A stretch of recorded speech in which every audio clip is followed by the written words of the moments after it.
Thanks, listeners. It is Tuesday and a gorgeous day. We're getting some sunshine on top of all that fresh snow that just kind of blasted through.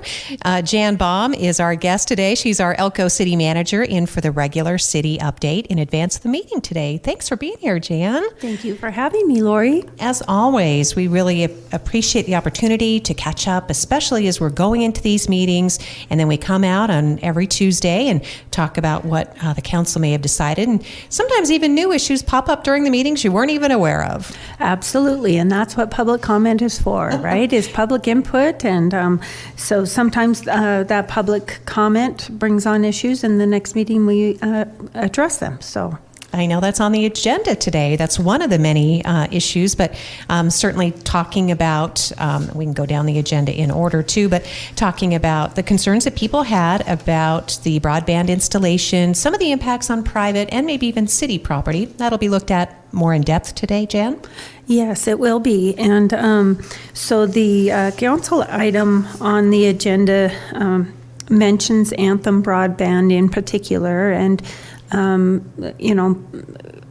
maybe different ways to deal with Anthem Broadband in the way that their contractors are. I know it's not necessarily just Anthem, but that's who our relationship is with, is Anthem Broadband. They have the franchise agreement.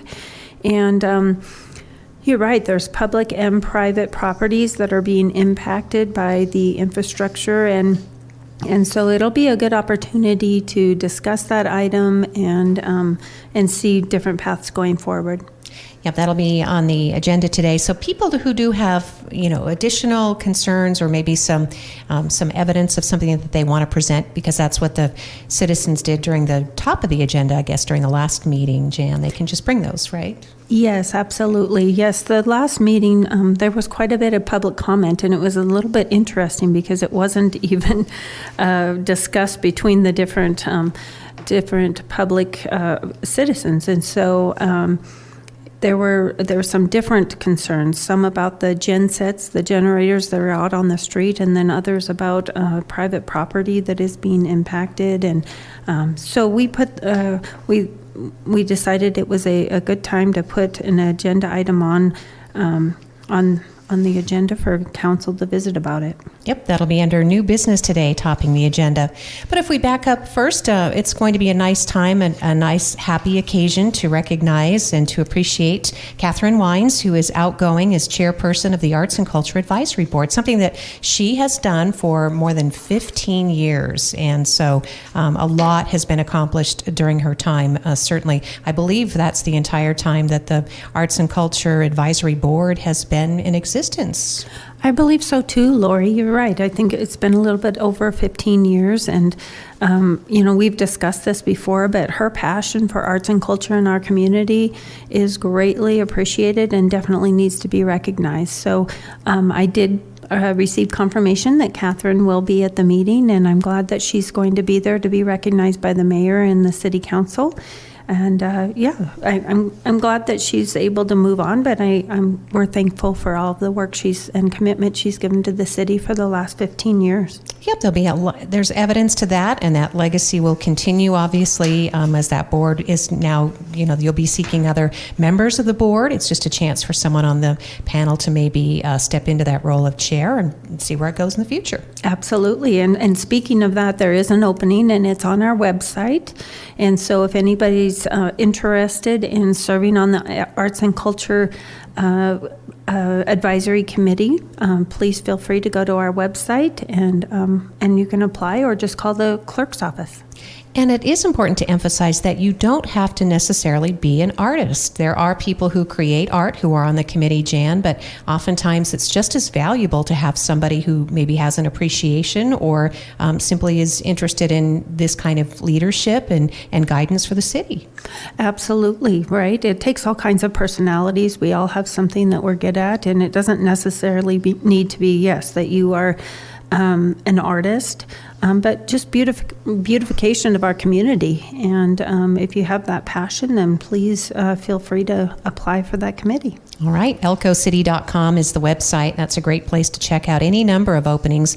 We'll talk about another advisory committee that needs members as well. But just a reminder that that position is open right now, and that's a really cool opportunity, and it's part of the enhancement and the enrichment of the community, and even some of those downtown improvements that we all enjoy so much going forward, those beautiful murals, the cowboy boots that we see, the sculptures around town. Yes, all of those projects that you just named, Catherine was definitely in the middle of all of that and key to getting a lot of that artwork into our community. So very much appreciate her efforts. So moving on, under new business too, the Ruby View Golf Course Advisory Committee is looking at adding to their membership, and the question before them is whether or not they should expand to residents of the county and not just the city on their advisory board. Yeah, so currently the bylaws state that all members of the Golf Course Advisory Committee need to reside within the city of Elko. But I think we all know that people outside of the city use the golf course, and currently we have 2 applications, of which one of them does reside outside the city. And the advisory committee agreed to change the bylaws to include people from the county, and so they're taking those bylaws to the city council for approval. And then the next item is for the city council to hopefully appoint 2 new members to the Golf Course Advisory Committee. You know, that's nice, Jan, and it's not that unusual, right? We do have city other boards or advisory committees that do include members from outside the city limits. Yes, and the city isn't. We service people outside of the city limits all the time with the county and Spring Creek being so close, and so I think that it makes sense, and if it's a good way to get input and get the committee manned or get members onto the committee, I think that's a positive change. So moving forward on the Ruby View Golf Course Advisory Committee, that's up for consideration when the council meets, and just, reminds me too that we have our Flight Alliance of Northeastern Nevada, which I know you worked really hard. That's been one of your initial goals, becoming our city manager, Jan, to get that panel off the ground. Yes, funny that you mentioned that. We had a meeting last night, and we're getting there. So we're getting a board together and getting some interested parties together and putting together some bylaws and trying to get that committee together that will. I think they'll be instrumental on promoting commercial air traffic in our community, and promoting that, not just for public but for private use. We have a lot of it will be a private-public partnership, and we're excited to get that going. And that's a great example of a regional effort by both city and county leaders and other people, as you mentioned, from the business community who want to ensure that we have these flights from the regional airport for forevermore going forward. Absolutely. And our catchment area actually is not just Elko County. It includes Lander County. It includes Eureka County, White Pine. We have a pretty large catchment area, and the catchment area is where the passengers that use the Elko Regional Airport. And so we're trying to include that entire catchment area in FAN, which is Flight Alliance for Northeastern Nevada. Very nice. We have a full-service regional airport with general aviation in addition to those commercial flights, and a nice big comfy airplane that I've heard lots of compliments about that Delta's using in and out on those SkyWest flights. Yes, and I think one of the most important things that FAN can help with is getting the word out that the city of Elko does have a commercial airline. I think there are still people that come, whether it be business people or leisure travelers, and they don't realize that the city of Elko has a commercial air service, and that they can fly directly into the city of Elko. And so we need to get that word out and make sure that people have the opportunity to use the airport and that they're aware it's here. And that is a big issue for this region, as you said, all the tri-counties, or even, 4 counties, if you consider how far some people are willing to drive for those flights, Jan. And going into the legislative session, we really need our elected representatives to pick that up and continue that effort to fund this air service so that we have connectivity within the state, because we keep reminding folks, I have colleagues who are traveling here from Reno today, and how much it would have saved time for them to just literally hop on the plane, come to Elko. They could probably use that time to do even more business while they're here, as could anyone else. Absolutely. And I believe that, Jim Foster, who is the manager of the airport, he has a lot of those statistics, but back, I don't know if everybody remembers, but at one time there was a flight that went to Reno, and that flight had more passengers than any other flight that we have. And so it would be wonderful if in legislature we could get the Air Service Commission funded to help us with intra-state travel and creating that triangle of the 3 major hubs within our state of Las Vegas, Reno, and Elko, and promote that intrastate travel. So many people, we just had an example the other day that they brought to FAN, and it was an unfortunate situation where one of their students or one of their patrons is continually driving back and forth to Vegas, and actually was in an accident, and it didn't go well. And so, that travel, not only is it time consuming and does it cost a lot, but it can be unsafe. And we had quite a storm last night at 8:00 at night, and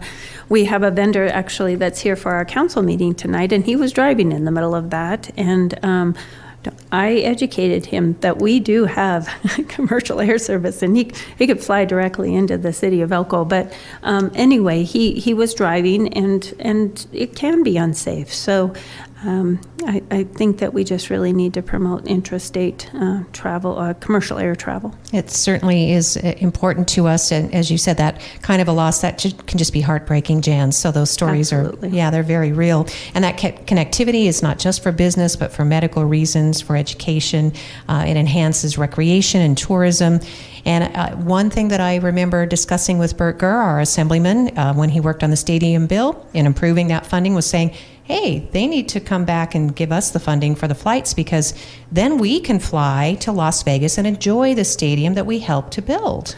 Absolutely, right? And so many people drive to Las Vegas, and they just do it. We're conditioned that it's just not a big deal to jump in the car and drive 7 to 7.5 hours for a weekend and one way. And it really is a hardship on our community. And so it would be great if we could hop on a flight, that lasts a couple hours and save time. It's safer. And and a lot of people have relatives in Vegas as well, and they would go see them more often. Yeah, what a great exchange. Had a flight. Yeah, absolutely. And like you said, health insurance or health care reasons, education. There's just so many reasons for intrastate travel for the people in Elko. Yep, we're all Nevadans, so we need to get on the same team when it comes to that, so with that connectivity issue. Mm-hmm. So moving on the council agendas, we're talking with our city manager, Jan Baum. Item D is looking at a deed of dedication from the National Historic California Immigrant Trails Interpretive Center Foundation. This is really cool. They're looking to make some improvements to what's known as the Elko Hot Hole. It's a very historic site. Yes, it is. And they actually already made the improvements. It's the fence around the hot hole, and they made those improvements, and now they are dedicating them to the city. And so by accepting this, if the city council accepts the dedication, then we will take care of those improvements going forward. That's nice, and that further it continues that effort, I think, to eventually extend some of our amenities, such as the Harp Trail, the Humboldt Area River Project, that trail, Jan, to connect to the Hot Hole and the sports complex.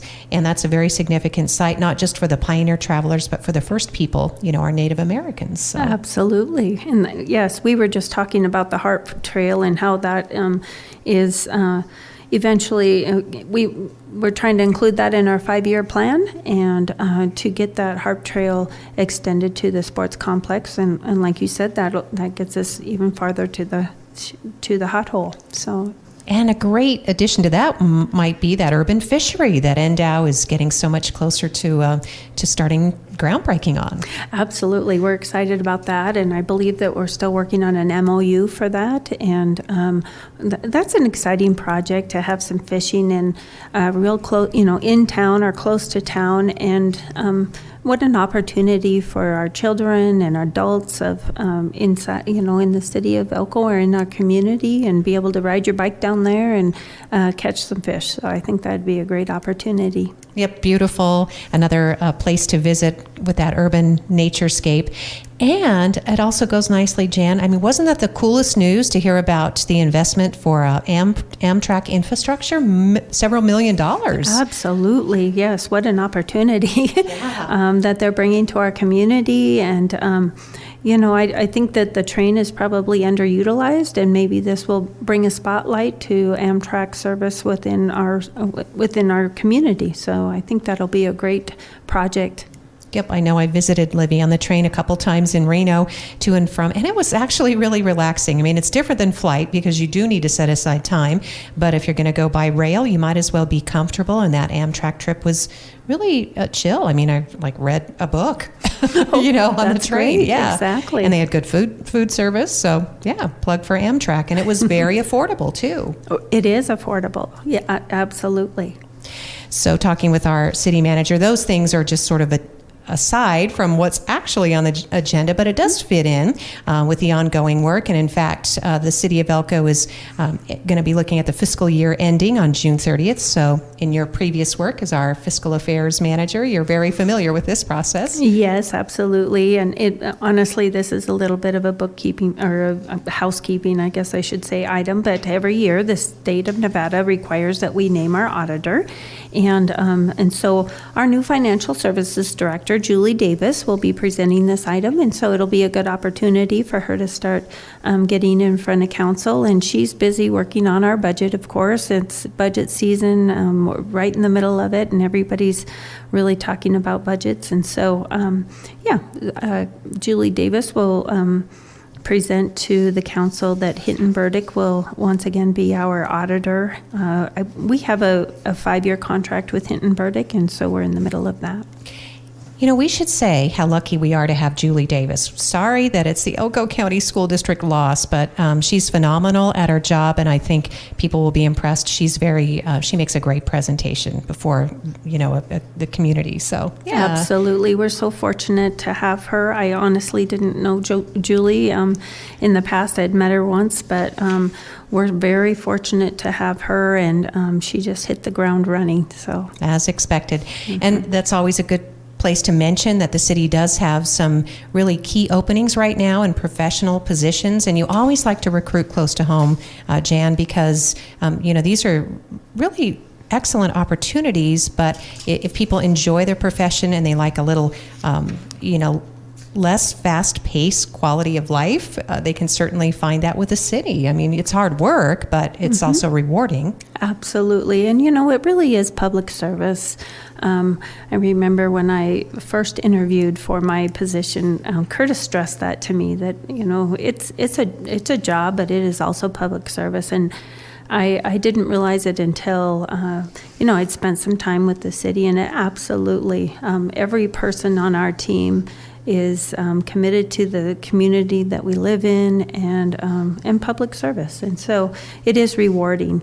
And you're right, we do have opportunities on our website that is elkocity.gov or .com, I'm sorry. And we have opportunities at the airport, our civil engineer is still open, and then of course we have patrol officers and police records technician at the police station, and then we're starting to hire for our seasonal golf and parks positions. So those are so fun, and if you like to be outdoors, those are great opportunities to work at the golf course or the parks department during the summer. And you don't have to be a city resident to apply for those jobs either. So. No, you do not. Right. Very important to note, because a lot of teenagers like to come in and look for work too, as you said, those golf and even at the swimming pool. And I know we'll probably mention something about that, but that's really cool. Thanks for the reminder. Yeah, Jan, thank you.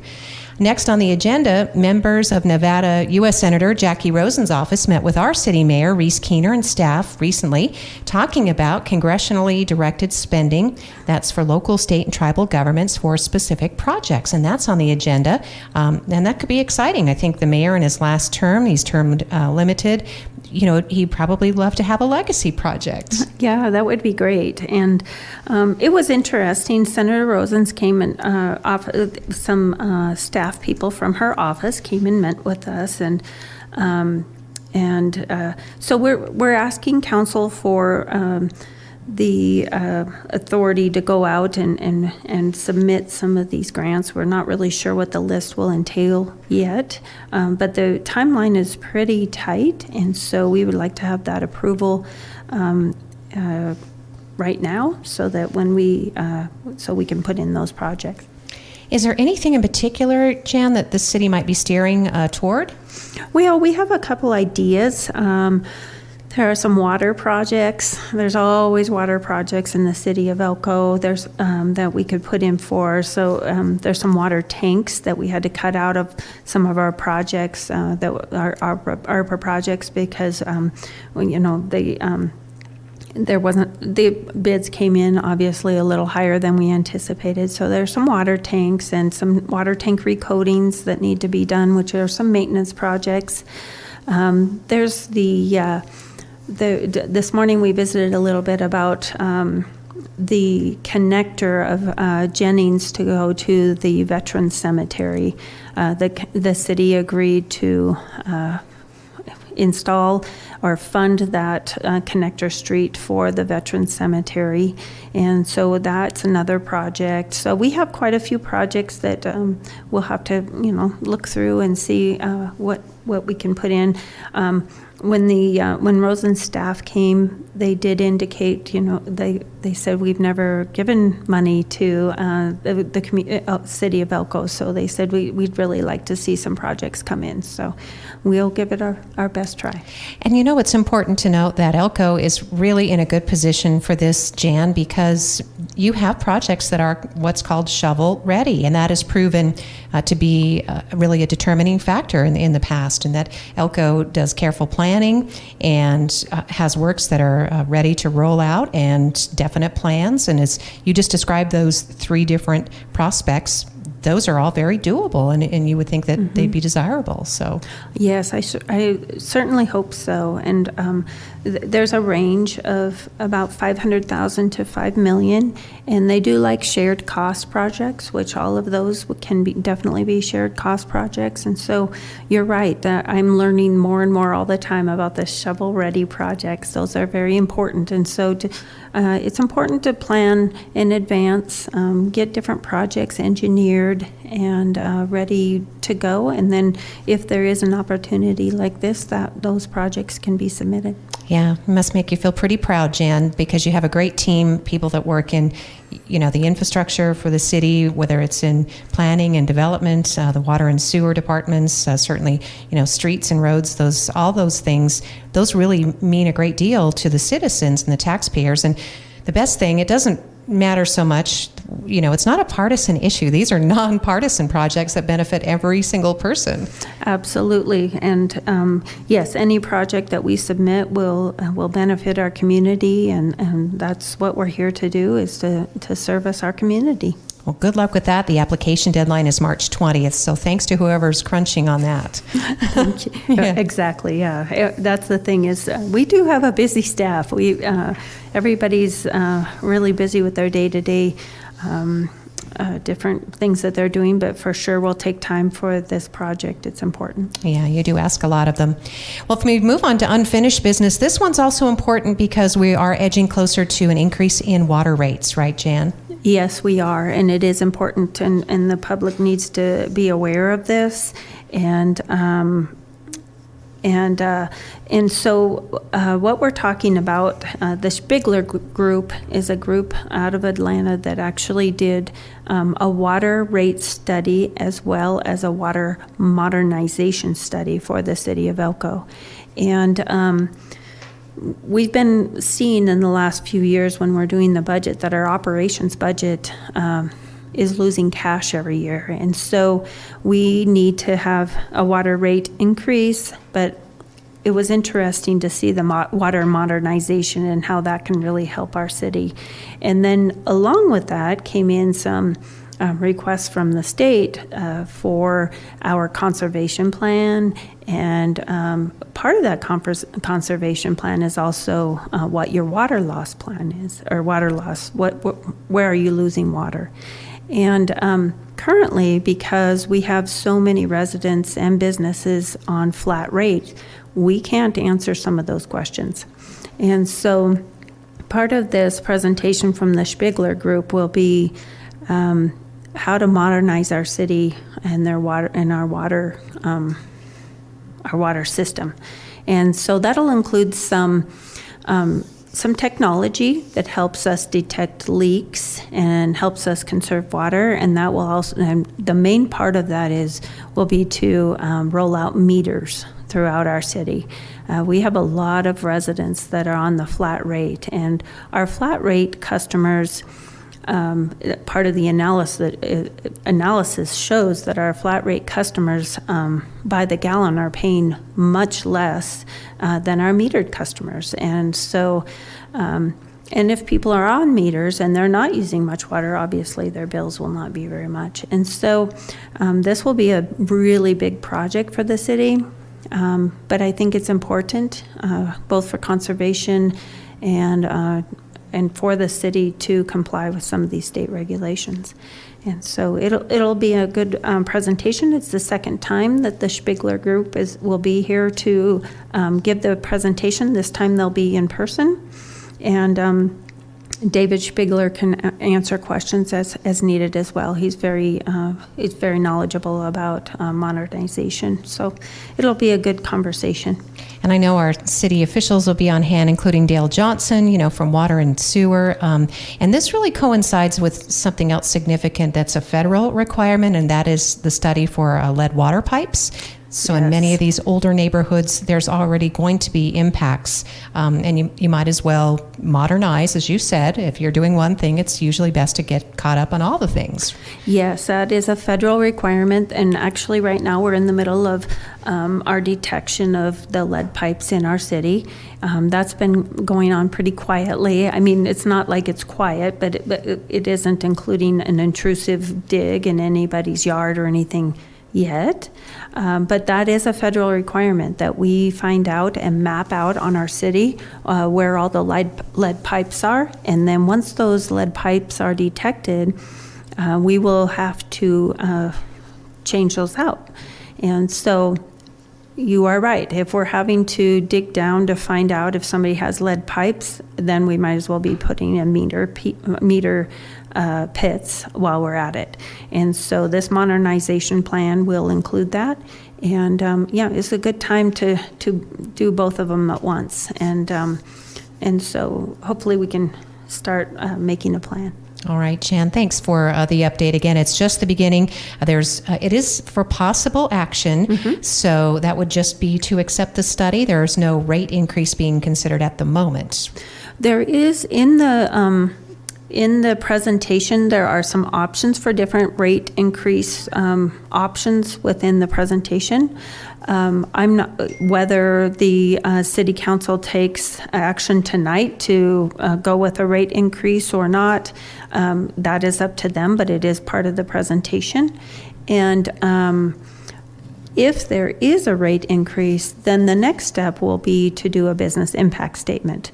And so then we will have some public hearings on the business impact and some things like that. So it's good to have public comment. This is the second time we've talked about it at City Council, and so if there are people that are concerned or people that have comments about the water modernization of our system or water rate increases, it would be great to have public input. All right, 4 o'clock today, the council meets in regular session. Just closing out today's conversation, if there's any update on the public nuisance at the Elko Inn at 8th and Idaho Street. Yes, just one quick update, which is actually pretty positive. They have paid their water bill in full, and I believe their water was turned on this morning by the water department. They had to go there to make sure that any leaks were taken care of, or that the water could manually be turned off if there were leaks, and I believe there were. But anyway, they have paid their water bill in full and are in good standing. So they are pretty much in compliance with the revised order that City Council did. Gosh, it's been months ago, but they are, as of this instance, they are in compliance with that revised order. So this item might not be on this next City Council. I do have it on there for action because at the time of the the agenda being posted, they were not in compliance. They did not have their water on or paid in full. So that is a good update. That is a good update. Thanks, Jen, for the news on that. And then the last is just tweaking an ordinance to correct some wording, changing a word provide to private. Yes, and this came up when we were looking at some of the code having to do with the Anthem infrastructure problems on private and public property. And so it's really just a typographical error, and we're correcting that. And then, are you okay if I add a couple of things? Fine with that. Okay, yes. So I just wanted to mention, because I think it's coming up very soon, next week actually. So the election obviously is this year, and we will have 2 openings on the Elko City Council. Mandy Simons is termed out, and so she will not be running again. And Claire Morris, his position is up for re-election. And that opening, you can register. If you are interested, please feel free to contact the clerk's office at the City of Elko. And you can either come in and get a packet, or you can call them and inquire if you'd like. And her phone number is 775-777-7126. And there is a packet and a $50 fee to register to be in the election. And one of the requirements is that you need to be a resident of the City of Elko for the last 30 days. And so that isn't a real stringent requirement, but it is a requirement. And you'll need to have a driver's license and fill out the packet, and then they will submit that to the state. All right. And you need to be at least 18? That's also? I believe so as well. I didn't write that down, but yes, that is a requirement. Okay. You must be at least 18. All right. So register if you choose as a candidate. Find out more from our city clerk. These are nonpartisan seats, and they are not district specific, so they're all at large. Correct. And that opening is from March 4th through I think the 15th. So you have about 10 days to register if you would like to run for election. Very good. Thanks, Jan. Thank you. Does that wrap up your list? I think pretty much, yes. We do have some openings. The Parks and Recreation Advisory Board, we have an opening for that, and that's on the clerk's, on our website as well. And then the Arts and Culture, which we already visited about. All right. So if you'd like to get involved, find out more at the City Council website. City Council meeting is online or in person at City Hall, 4 o'clock today, right? 4 o'clock today. All right. We'll send you on your way, Jan. Thank you so much for being on the radio show. Thank you. Thank you, listeners, for joining us for Elko Live today.